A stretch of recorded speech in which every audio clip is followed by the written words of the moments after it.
Don, at your response to your first question, when that first attempt by Clifton Larson Allen was made to present the management letter, it was nothing more than a boilerplate document that normally accompanied their audit directly of the entity. I mean, half the provisions in it were incorrectly stated as to how the documents were provided. It had things in it like the IDA represents that we provided all the documents and that we didn't hold anything back. And there were things in it that were just so factually incorrect, no one would agree to sign it because it was not a normal audit. Someone had just printed off a boilerplate letter and sent it. Okay, you follow me?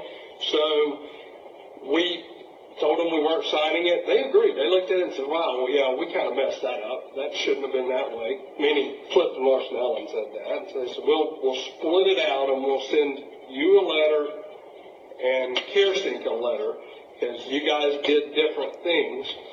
It still has, as recently as the day that Mike Carter and Tricia Floyd were in this meeting, I reviewed the thing again, and I recall there being at least 2 statements in it that were still problematic.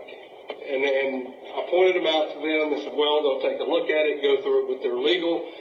The last conversation I had with Mike Carter, he said, Ken, it doesn't matter to us if it ever gets signed because the draft document that was published and that the board has is identical to the final document.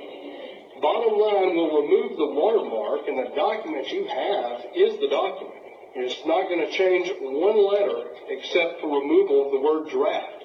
So from a perspective of what was the purpose behind the examination, this is your document.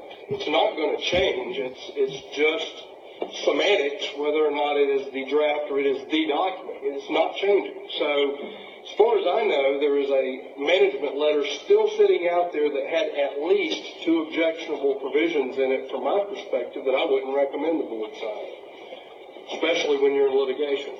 It involved the language, I can't recall, it had something to do with the state attorney doing this or that, and it was just not something that should have been in there. So when and if they present a new one, we'll look at it and